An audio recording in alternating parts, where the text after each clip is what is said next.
This episode of News Dump is sponsored by Masterclass and by HelloFresh. A years-long saga has finally come to an end as Jussie Smollett was sentenced yesterday for faking a hate crime just over 3 years ago in January of 2019 in what appears to have been an attempt to raise his national profile and demand a higher wage for his role on Fox's Empire by making himself look like the victim of a horrendous act of racism and homophobia.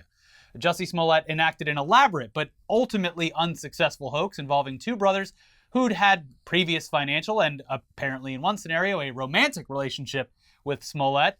There were immediate red flags as soon as the story hit national news, and it wasn't long before the story fell apart. He'd hired the brothers to stage a hate crime. They'd purchased the materials for the crime on camera at a local hardware store, all at the same time, which any criminal knows. You don't buy everything all at one place. Amateurs. Duct tape, rope, red MAGA hats.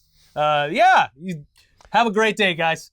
They also, during the attack, screamed, "This is MAGA country," in an area that is absolutely not MAGA country, while wearing red hats. And to top it all off, and just really sell it, Smollett put a rope around his neck for his police interview, even though hours had passed since the alleged assault.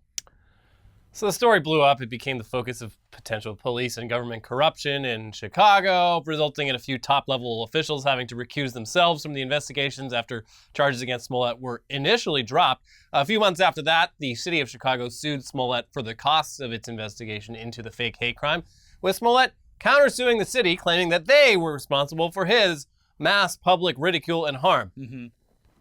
This is where you done goofed, Jussie. Yeah. Because, Smollett was then indicted a second time just a few months after his countersuit in February of 2020, this time for 6 counts of felony disorderly conduct relating to the false reports, with his trial beginning almost 2 years later in November of last year. All he had to do Walk away. was walk away, pay some money. He had keep quiet, a shut very up. short amount of community service and a fine, and it was like, we're done here.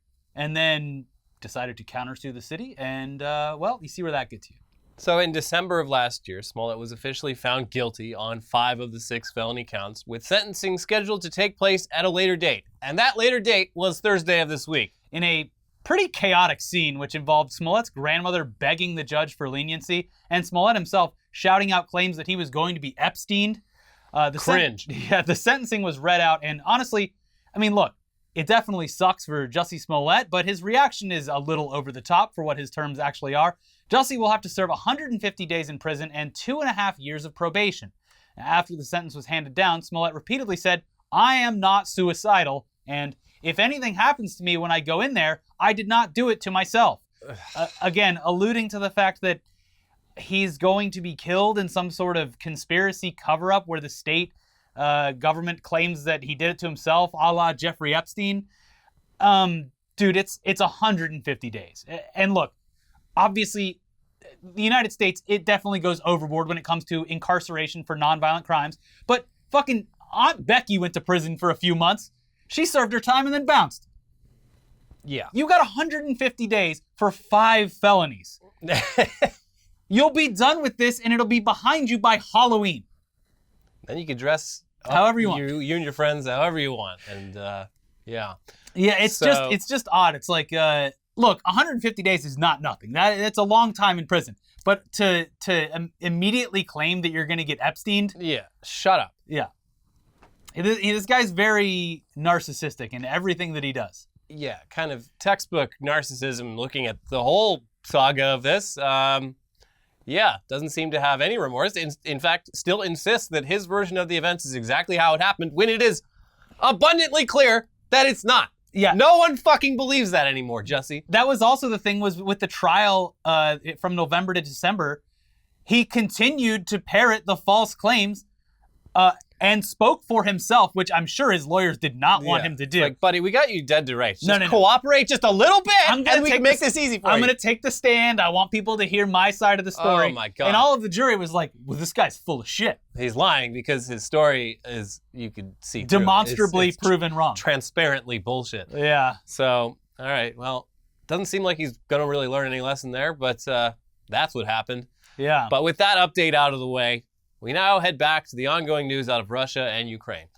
In a preemptive strike against more companies halting operations in Russia due to their invasion of Ukraine, Russia has decided to outright ban Facebook and Instagram from their country, which, no McDonald's, no soda, no gamers, no Facebook. Totally sucks from a personal freedom perspective. No beer and no TV makes Homer go crazy. Yeah. But taken entirely at face value without the cause behind the bans being a pointless and destructive war, we gotta say, it sounds kind of nice. Yeah, no McDonald's, no soda, no Facebook. Might actually have the opposite can effect. finally get started on those projects they've been putting off all this time. Yeah. It might end up having the opposite effect on people. But so why is Russia banning Facebook and Instagram all of a sudden? Well, it's because they've labeled Meta an extremist organization for allowing users to make posts that call for violence against Putin and the Russians. Which, it's pretty wild that Facebook is allowing you to just post death threats on the timeline. To be specific, they're referring to Russian soldiers, not citizens, although... Still... Yeah, the broad term still anyway, it is referring to soldiers, not citizens, but it's very odd for a company to make a statement about whether publicly or internally, and in this case, it seems to have been a temporary new standard for guidelines internally. Yeah, this wasn't a public statement that they meant. It was leaked. It was leaked from emails, but it would it's like Mark Zuckerberg going on like CNBC to be like, actually, as a matter of fact, you can post all the death threats that you want. But yeah, the death threat nozzle has been opened up. Let them out. I know guys have been wanting to make death threats on Facebook for so long, and you've been unable to do it. Now you can do it as long as you do it against Putin or Russians. That's fucking wild. Anyway, let's take a closer look at what's being reported about all this. Here's the Independent for more. Facebook and Instagram users in some countries will be allowed to call for violence against Russians and the death of Vladimir Putin, according to leaked emails. Meta, the social media platform's parent company, will temporarily change its hate speech policy for posts regarding the war in Ukraine for the countries involved and most neighboring European countries. Posts calling for the death of Mr. Putin or Belarusian President Alexander Lukashenko will be allowed in a change to the company's rules on violence and incitement, according to a series of internal emails to its content moderators. Such posts will not be allowed if they include two suggestions that the threat is credible, such as the location and method or other targets, one email said. The email said calls for violence against Russians were acceptable when the post is clearly talking about the invasion of Ukraine. Which is, again, this is absolutely fucking wild. Like, I guess we get it, but reading this and reporting on it as a passing note in an ongoing war is once again, and sorry for the repeated use of this phrase, completely surreal. Facebook, a platform that is sadly ubiquitous when it comes to communication, is doing a thumbs up, thumbs down on violent speech on its platform. Yeah, as long as you, look, if you say, I'm going to kill Vladimir Putin in the dining room with the candelabra at 6 p.m. Buddy, that's hate speech. You got to get that out of there. But if you just say, hey, I would love to kill Vladimir Putin, buddy, that's getting boosted on the timeline. Yeah. All your friends are going to see that post. Yeah, not just allowed, boosted for engagement. Hey, as you're all aware by now, content moderation on Facebook is already just a nightmare for people acting in good faith, and an opportunity for exploitation for those who are doing it with political and ideological motivations behind them. Which, as we've reported, Facebook moderation does attract a certain type of person. So yeah, there's never going to be a perfect amount of moderation. It's going to be a mess, and this is definitely going to get Facebook into some trouble, regardless of whether it's legally or morally acceptable during a war. For the time being, though, it looks like WhatsApp is not going to be shut down by Russian authorities, despite being a subsidiary of Meta.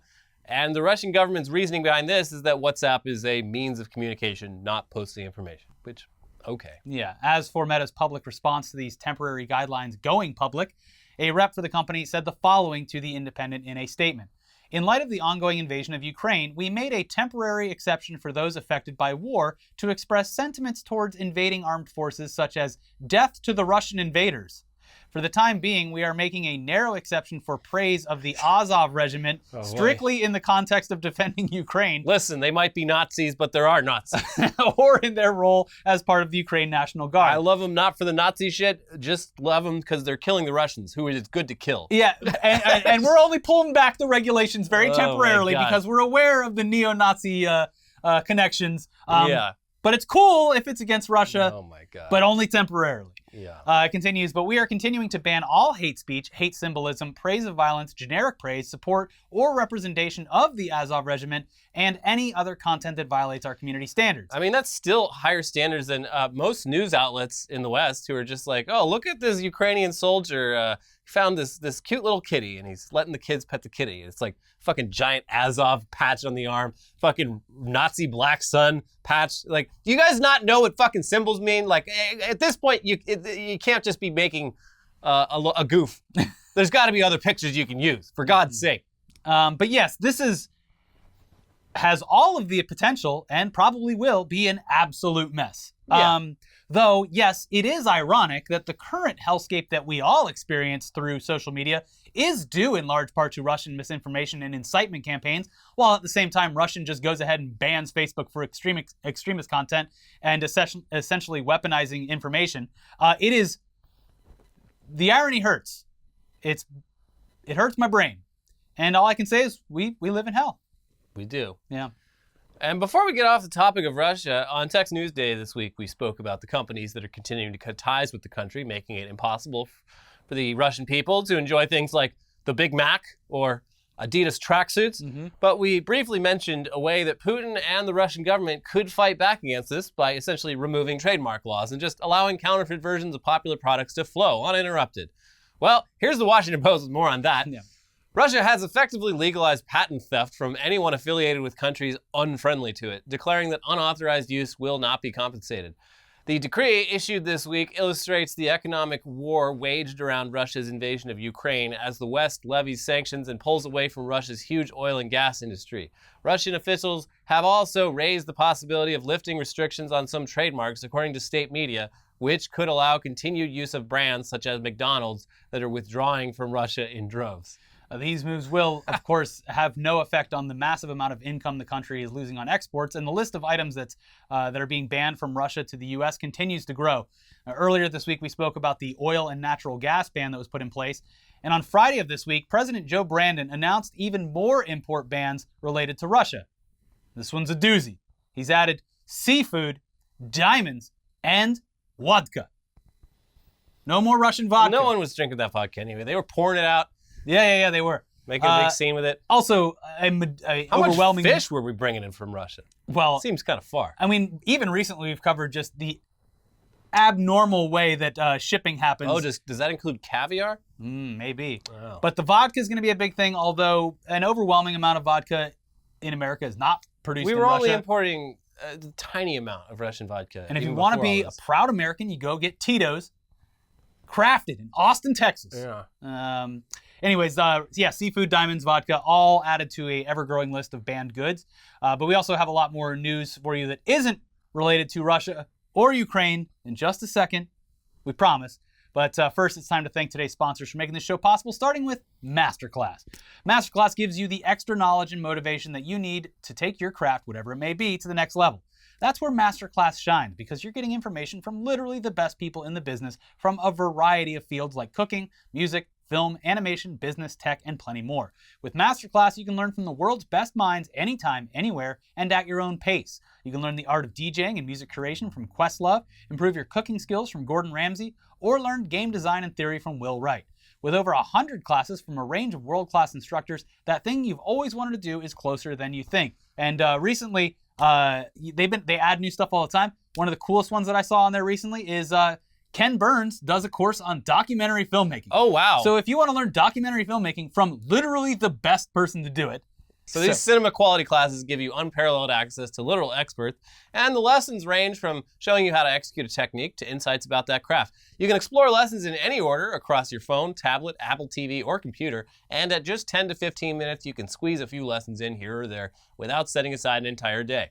If you're interested, we definitely think you should check it out. Get unlimited access to every masterclass, and now get 15% off an annual membership by going to masterclass.com/newsdump today. That is masterclass.com/newsdump. Terms apply. Yeah. Now, this episode is also sponsored by HelloFresh. With HelloFresh, you get farm-fresh, pre-portioned ingredients and seasonal recipes delivered right to your doorstep. Skip trips to the grocery store and count on HelloFresh to make home cooking easy, fun, and affordable. That's why it's America's #1 meal kit. HelloFresh delivers pre-portioned ingredients to your door, including farm-fresh produce that arrives within a week, so you can get convenience without skipping on quality. Skip trips to the grocery store, saving you the wait in those long lines and ensuring that you don't waste money on excess food.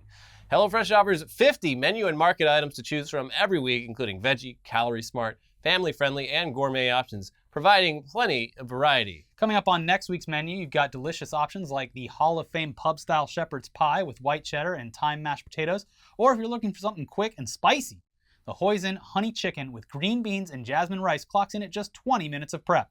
So check it out at hellofresh.com/newsdump16 and use newsdump16 for up to 16 free meals and 3 free gifts. Again, that is up to 16 free meals and 3 free gifts by going to hellofresh.com/newsdump16 and using that code newsdump16.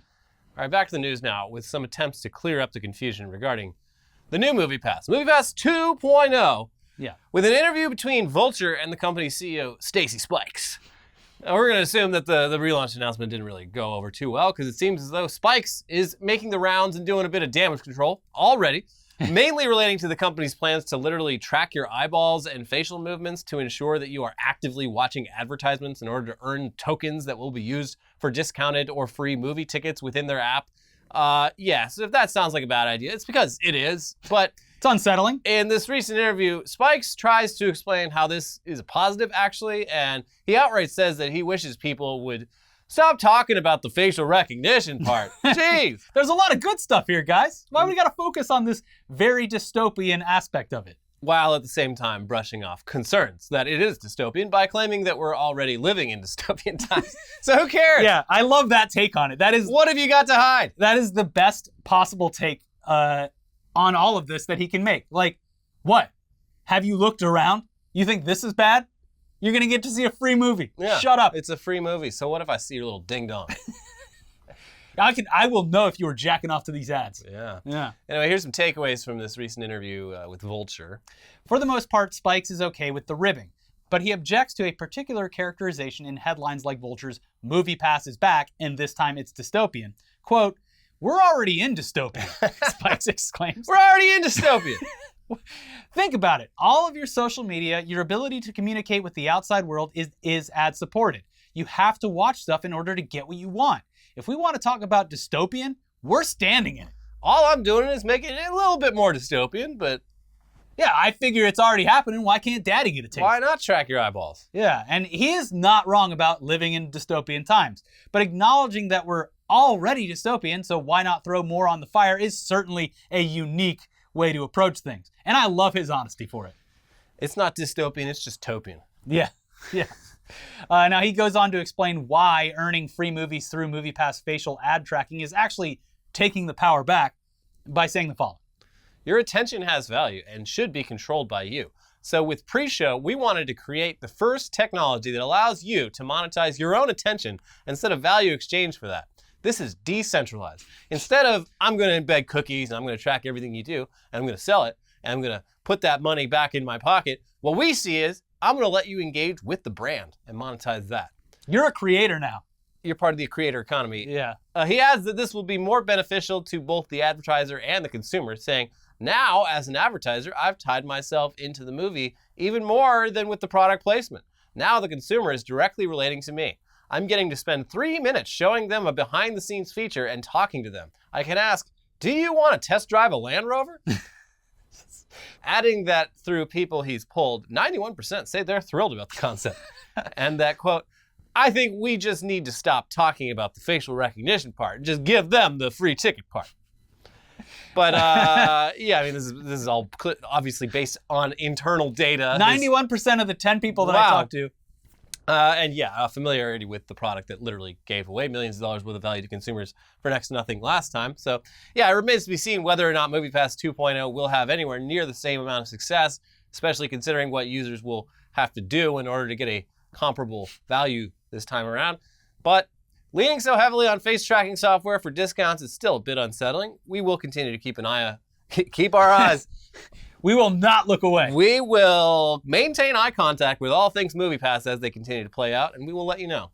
Yeah, it's, again, he seems like a really nice guy who really wants this to work and is trying to find a way to actually make it work to where movies are free. Mr. Spikes, the problem is it can't work.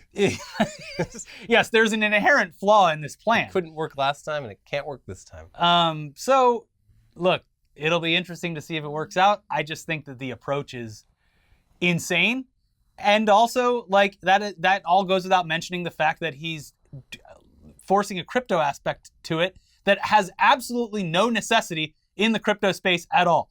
Again, he even in that statement, like, reiterated that decentralized doesn't actually mean what it's supposed to mean when relating to crypto. I'm not even fully convinced this involves, like, the blockchain. I think he might just be using those terms. Yeah, just token and decentralized It's like API token, blockchain token. What's the difference? It's crypto because I'm obfuscating the actual intention. Yeah. It's crypto because we use encryption in our products. Yes. To make sure that we don't get hacked. God, I would hope. Could you imagine if this was unencrypted and they're just scanning your face the entire time? Because I would not be surprised if something like that happened. What are you worried about? We already live in a dystopia. Yeah, just give us access to the camera.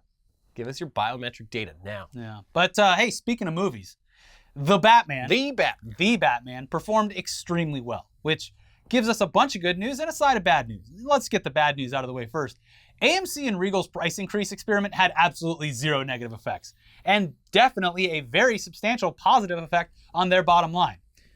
Looks like no one really noticed or cared at all that the prices were increased on this movie, because seeing it opening weekend in the theater was far more important to people than worrying about a higher price ticket, which is what we predicted, but it's also a bad sign going forward for any blockbuster films. I mean, we're probably going to be seeing price fluctuations in the future with a whole bunch of experimentation when it comes to how, when, and what you'll be charged more for, and what that upcharge will be. I mean, this opens the door to a lot of tooling when it comes to, like, Friday night might be more expensive than Saturday night. Sunday might still be more expensive than a weekday, but it's opening weekend, so prices got to go up. It's going to turn into, like, the airlines. They have, like, boarding times. Yeah, it's going to be like, oh, you want movie theater experience plus. Or you can have the economy experience where, yeah, we'll get you in on Friday night, but you have no idea where you're going to be sitting. Yeah, and if you want to carry your popcorn and your drink into the theater, that is going to cost you a little extra. Yeah, there'll be a guy that smacks it out of your hands if you have a lesser ticket. Yeah. And, oh, if you get the cheaper ticket, you have to wear a face mask. But the people that are sitting in first class, they don't have to. No, because they paid for that privilege. Yeah. So yeah, the next big test is coming up soon. It'll be with Doctor Strange and the Multiverse of Madness. Sorry, Sonic, but I don't see that being as, like, it is going to be a big movie. But I don't think they're going to do, like, as many pre-sales for it. Could be wrong. It'll be interesting to see if the theaters stick with the all things considered modest increase of the almost unnoticeable $1. Or if they bump it up higher based on date and time. Like, I agree with Elliot. This is going to be like a Delta American Airlines situation where you're going to pay based on what you get in the theater is going to look like an airplane. Yeah, I mean, they've already got the, like, frequent flyer programs. Yeah. So Doctor Strange tickets, they go on sale sometime in mid-April, most likely. So we'll get an answer in about a month. $50. It might How bad do you want this? It might also be like we alluded to last time, where it's like almost a StubHub scenario where it's like, oh, well, the tickets go on sale. I don't know for sure when they do, but like say April 14th, and you're right there at the door. You're standing in E-line, and you get the tickets, and it's like, oh, sorry, buddy, it's all sold out now. But you can go to our officially licensed resale website where, looks like that's where all the tickets are. Plenty of tickets over there. And not only do we absolutely save some of our own tickets that haven't been sold to resell to you at a higher price, we're going to get convenience fees on every single transaction. Yeah. Because fuck Ticketmaster. What are you going to do about it? Yeah. And they created a great model for the movie theaters to follow. So we're either going to see the absolute death of the movie theater experience, or people are just going to put up with it. I feel like a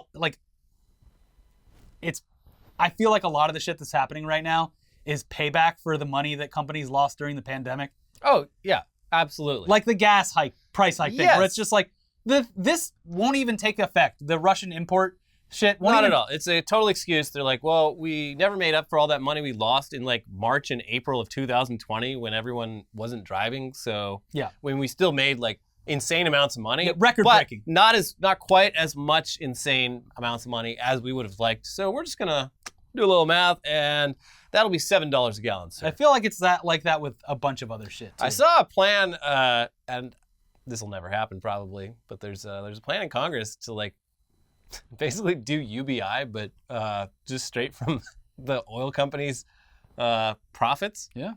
So a percentage of their profits would get basically expropriated by the government and given back to people. It'll never fucking happen because that's just straight up like Venezuelan style socialism. But it would be so cool if it did. Do you see Trump's take on well, it wasn't even on like energy independence. He was straight up asked like what the end result of this like invasion in Ukraine is going to be, and he just went on a fucking rant about windmills. Yeah. He's like, they're trying to push this green energy shit, and they're going to put those windmills everywhere that kill all the birds. Yeah, it's been real interesting. Like conservatives, when you ask them about this war, they just always end up going on a tangent about like cancel culture and they thems and energy. It's like they just can't formulate. Because they're not in a position where public sentiment is openly accepting the fact that Vladimir Putin is a good guy, which is what, again, I'm completely surprised by when it comes to extreme conservatism, although there's plenty of reps out there doing Putin's work, like Madison Cawthorn, who literally this week called Zelensky a, quote, thug. Also, he has a weird background with Russia that's very confusing. Pretty strange, yeah. Yeah. But anyways, back to movies.